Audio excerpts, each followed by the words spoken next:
Hello, it's a beautiful Friday night. This is QTV News coming to you from our studios. I am Mamudu Gajaga and thank you for joining us. First, a look at our main news headlines. The Take a Fee program designed to improve economic development and future prospects for the Gambia's youth has ended at a closing ceremony where President Barrow launched the Gambia National Employment Policy and Action Plan. On Thursday, the Paradise Foundation launched the Speak Out campaign to encourage reporting and prevention of gender-based violence in the Gambia.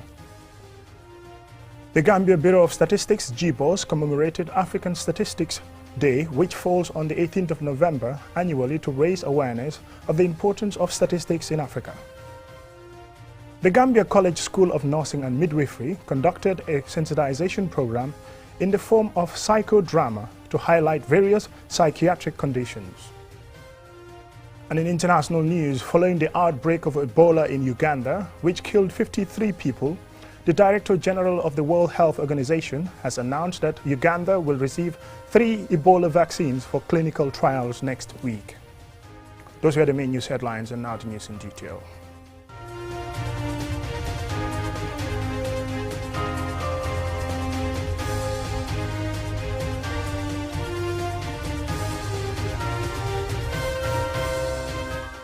Welcome and thank you for joining us. This is QTV News. The Take a Fee program, designed to improve economic development and future prospects for the Gambia's youth, has ended. To keep the objectives of the program alive, the Gambia National Employment Policy and Action Plan 2022 to 2026 has been launched. More in this report by Jennifer Sonko. In a country where one of its biggest economic challenges is its youth demography, the Take a Fee Make It Here program started in 2019 to change the youth demography into an opportunity instead of an economic burden. The Take a Fee program was implemented by the International Trade Center, Germany's GIZ, Portugal's IMVF, and Belgium's Enabel, with funding from the European Union Trust Fund. The objective of the program was to support the government to boost economic development with a focus on generating training, entrepreneurship, employment, and access to finance opportunities for young Gambians. The program is about helping young people in the country see the benefits of choosing to make it at home. The Minister for Youth and Sports, Bakari Waibaji, reflects on the perception of youth before the coming of the Take a Fee project. At the time of development of these projects in 2017, there was a lot of hopelessness among young people of this country. There was a high number of young people who have decided to leave the country and go to Europe through what we call irregular migration or back way. But there was a number of young people that were returnees and didn't have much to do. The Take a Fee program has created and sustained over 9,000 jobs, enabled over 7,000 young Gambians to undergo skills training, and worked with 5,000 small businesses. Here is the EU ambassador to the Gambia, Corrado Pampaloni. Both the Gambian government and the European Union, as a firm partner of the country, recognize youth empowerment and employment as a strategic priority.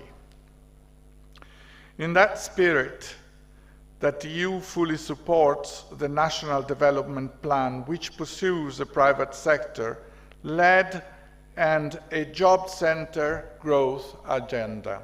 One question which was posed when the Take a Fee program started was, what happens after the program ends? Now the National Employment Policy and Action Plan 2026 has been launched to keep the Take a Fee objectives alive. Babukar Osmaila Juve, the Minister of Trade, Industry, Regional Integration and Employment, elaborates.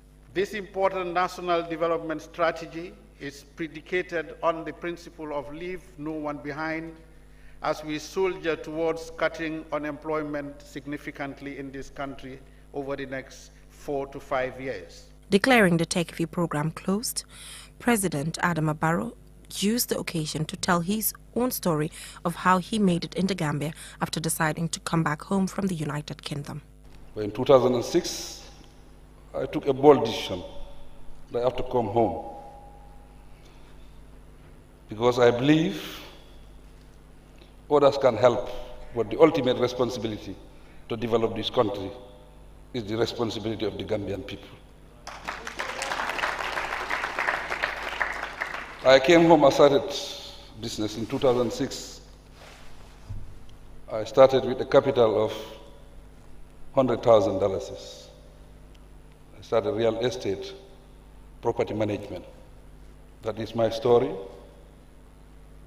but it's from there that I rise to get to presidency. The youth unemployment reached its highest value in the observed period in 2021, which was 15.49%. It is hoped that the National Employment Policy and Action Plan will reduce this percentage if properly implemented. Reporting for QTV News, I am Jenna Bosonko. Now, recent data shows an alarming increase in gender-based violence in the Gambia, with 65% of cases unreported. The culture of silence continues to derail efforts to tackle the problem. On Thursday, the Paradise Foundation launched the Speak Out campaign to encourage reporting and prevention of gender-based violence. Mumudulamin Choi reports. Around the globe, millions of people suffer gender-based violence, women and girls being the most affected. The World Health Organization records that 1 in 3 women globally have experienced physical or sexual violence at least once in their lives. In the Gambia, the prevalence of gender-based violence has become pervasive with devastating social impacts. Fallou Sow is the Executive Director of the Network Against Gender-Based Violence. Overall, the incidence of sexual and gender-based violence, especially domestic violence, has increased from 26% in 2013 to 48% in 2019-2018. That's a huge increase that we need to pay attention to, because it is telling us that a lot of our women and our girls are suffering, most of them in silence. The Gambia has domestic and international legal obligations to combat sexual and gender-based violence. The legal instruments include Women's Act, Domestic Violence Act, Children's Act, the 1997 Constitution of the Gambia, and the Sexual Offences Act. Nena Toure, the Deputy Director of the Directorate of Gender Equality and Women's Empowerment, speaks on behalf of the Gender and Children Minister. And it is our responsibility to not only popularize the 1313 helpline, but whenever there are issues of gender-based violence, we should take our rightful positions in our institutions, in our communities, in our households, and in the country in general. The Gambia's 2019-2020 Demographic and Health Survey reports that 41% of married women between the age range of 15 to 49 have experienced forms of emotional, physical or sexual violence committed by their husbands or partners. What remains a perennial challenge in the campaign against gender-based violence is the culture of silence among victims, with 65% of cases not reported. Aissatou Sawane is the chairperson of the Women's Council. It's the people that know you that would commit violence towards you.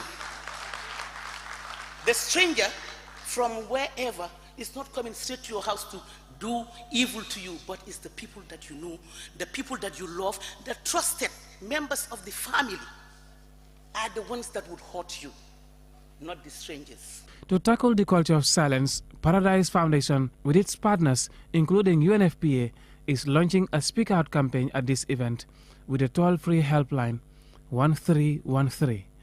Aisha Balde is the Executive Director of Paradise Foundation.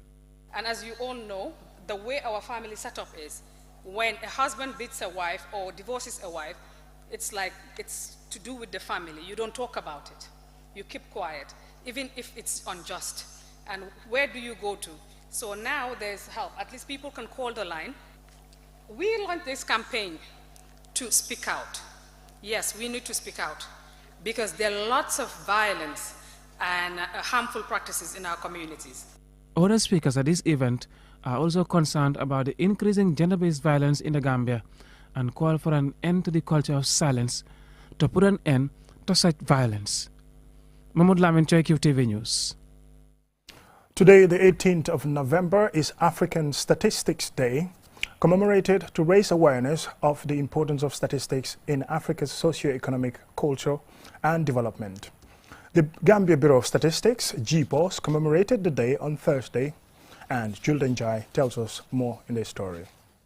The theme for this year is strengthening data systems by modernizing the production and the use of agriculture statistics, informing policies to improve resilience in agriculture, nutrition and food security in Africa.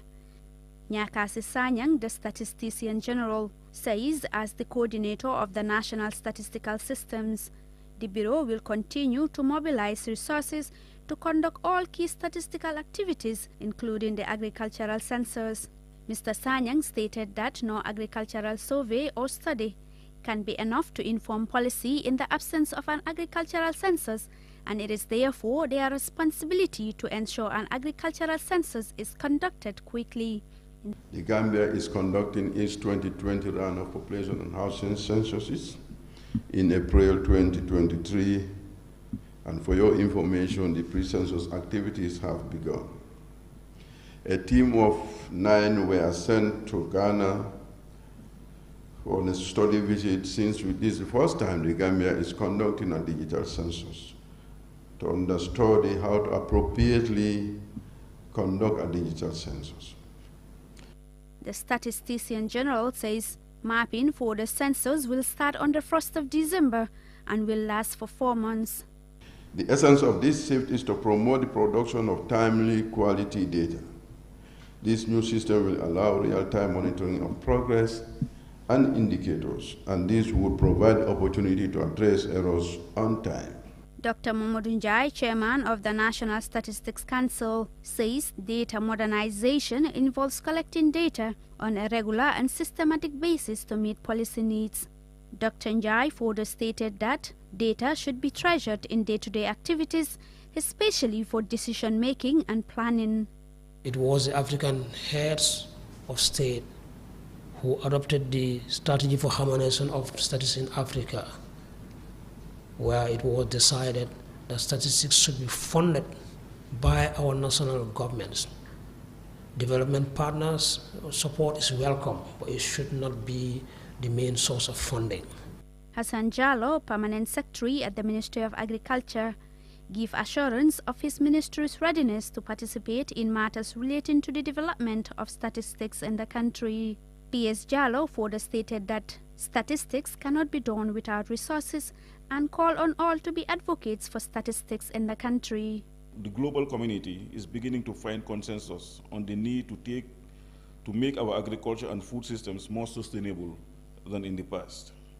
The transition to sustainable food systems requires concerted efforts from a wide variety of stakeholders and organizations that are involved in all these activities that bring food from farm to table. The aforementioned cannot be achieved without adequate and proper data systems for production, dissemination, and use of agricultural statistics. In the Gambia, the agricultural sector contributes 24.1% of the GDP in 2021, and the crop subsector generates up to 40% of the foreign exchange earnings and provides about 75% household income. For QTV News, I am Julden Jai. The end of that report takes us to a commercial break, and when we return, we still have some more local news stories for you and also international. Do stay tuned. Bank from here and there and here too, here and even here.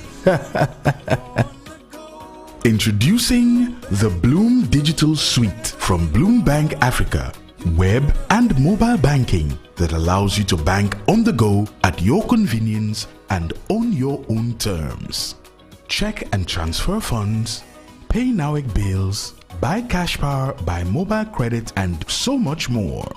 For more information, visit www.bloombankafrica.com or pass by any of our branches nationwide. Download from the Apple Store and the Google Play Store. Bloom Digital Web and Mobile Banking on the go from Bloom Bank Africa.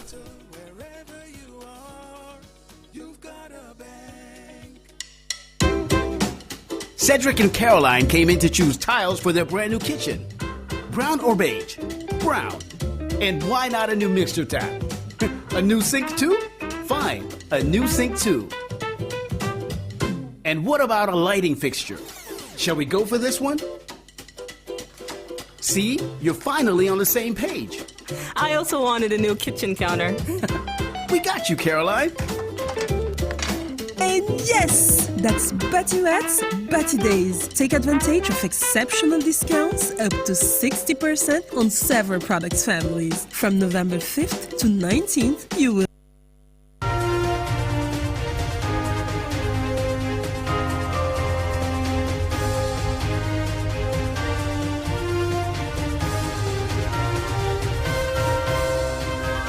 Welcome back, and thank you very much if you're just joining us. This is QTV News. We also welcome our listeners on Q Radio.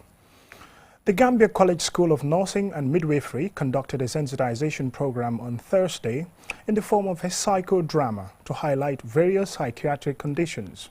The event is aimed at preventing discrimination and stigmatization of psychiatric patients. Usman G. Dabo reports.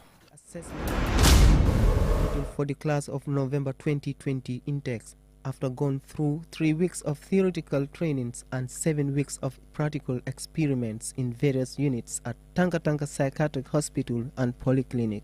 Psychodrama is a method often used as a psychotherapy in which clients use spontaneous dramatization, role play, and dramatic self-presentation to investigate and gain insight into their lives.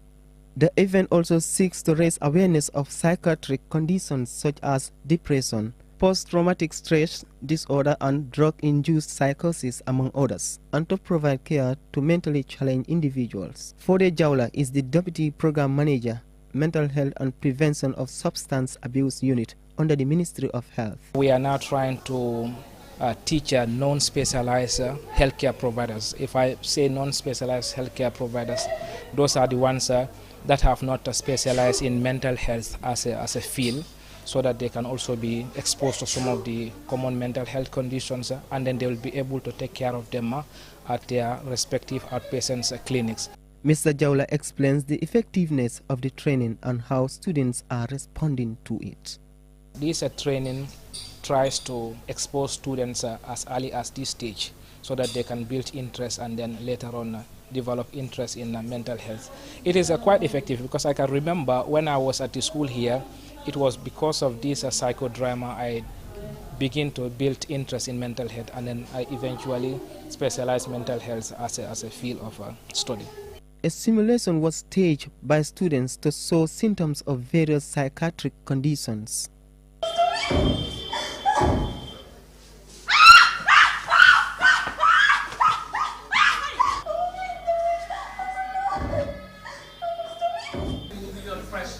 But then you don't have to worry much, because it is treatable, and it treatment includes both psychotherapy and medication.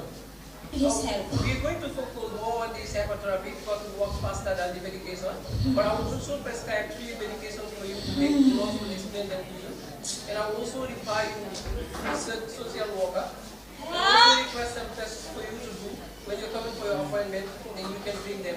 Dr. Babukar Cham is the class coordinator of the School of Nursing and Midwifery. Psychodrama was introduced in the school way back in 2005.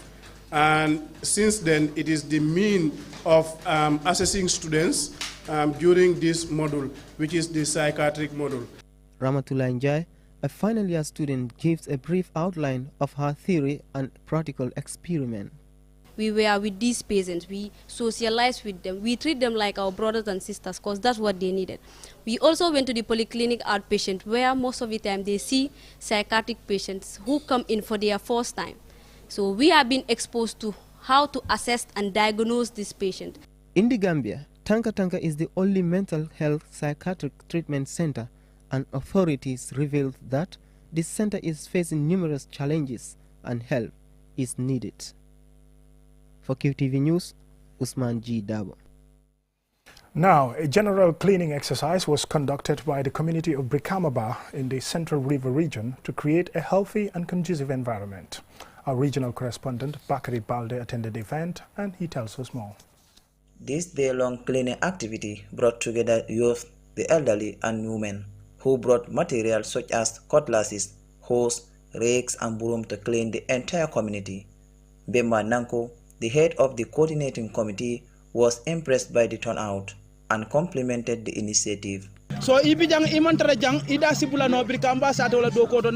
you are here or not, as long as you are a native of Brikama Ba or a well-wisher, you can participate in the development of the village.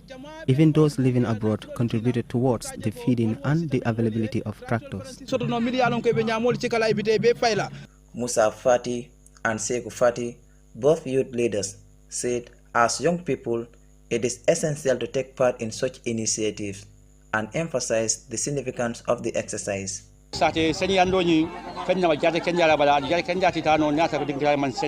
Cleaning of the community is good for our health because there cannot be a healthy life without a clean environment. The rain was too much this year, which led to the increased growth of grass. So we need to clean our environment for a healthier life. This will bring safety and security in the community because cleaning such roads is a source of security to the people using that particular road. So I think this is very important, like especially those using such roads during night. Luba D.L. Mendy, the chairman of the Village Development Committee, and Malan Sisi, the alcalo, both called for unity and said the activity will be held regularly to keep the environment clean. The message I have for them is let's keep moving forward. This is our Brikama Ba, any other's Brikama Ba. And it is we that can make it a better Brikama Ba than any other person. So we're coming together and then clean our own community is a step in the right direction. And then I'm urging all of them, let this thing be an annual event. Every year, Brikama Ba should deem it necessary to clean its own community to make sure that whoever comes here will know that definitely Brikama Ba is a very, very tidy place. Brikama Ba is a clean place. Brikama Ba, we are people that take ownership of our own community and they want to take the lead. Sona Sise and Jabufun spoke on behalf of the women.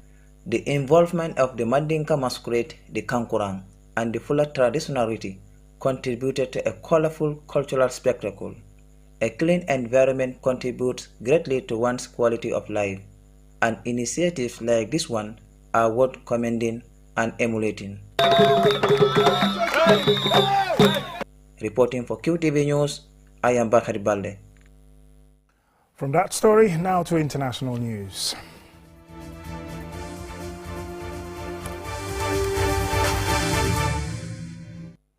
The latest outbreak of the Ebola virus in Uganda, declared in September, has so far registered 53 confirmed deaths and 136 confirmed cases and continues to circulate in the country's capital, Kampala. Lena E. Gweniba reports. President Museveni has expressed concern over the slow progress of curbing the spread in the Kasanda district, which is about 90 kilometers from the capital city. He blamed some district political leaders, poor adherence to safety procedures and people visiting the capital from affected areas. In October, in a crackdown on traditional healers, the president ordered them to stop treating infected people and warned infected people not to try to slip through the quarantine net and travel to other regions, which could make a bad case worse. The Director General of the World Health Organization, Tedros Adhanom Ghebreyesus, will receive 3 Ebola vaccines for clinical trials next week. The Ebola virus was first described in 1976 near the Ebola River in what is now the Democratic Republic of Congo. Since then, it has emerged periodically in many African countries, including neighboring Senegal, Guinea, Liberia, Sierra Leone, and Mali, claiming thousands of lives. The virus is transmitted through bodily fluids via human-to-human contact, with common symptoms being fever, vomiting, bleeding, diarrhea, intense weakness, muscle pain and sore throat. The government of Uganda has said that it is doubling efforts to control and contain this outbreak. However, based on what has happened in other African countries, in urban environments, such outbreaks are difficult to contain. Reporting for QTV News, I am Lena E. Gwenyiba. Now, before we end this news bulletin, here is a recap of our main news headlines. The Tech-IFI program designed to improve economic development and future prospects for the Gambia's youth has ended at a closing ceremony where President Barrow launched the Gambian National Employment Policy and Action Plan. On Thursday, the Paradise Foundation launched a Speak Out campaign to encourage reporting and prevention of gender-based violence in the Gambia. The Gambia Bureau of Statistics commemorated African Statistics Day to be marked on the 18th of November annually to raise awareness of the importance of statistics in Africa.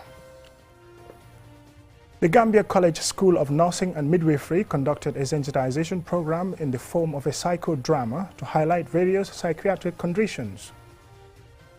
In international news, following the outbreak of the Ebola virus in Uganda, which killed 53 people, the Director General of the World Health Organization has announced that Uganda will receive 3 Ebola vaccines for clinical trials next week. That's all in tonight's news edition. Thank you very much for watching. Join us tomorrow for more news and have a pleasant night.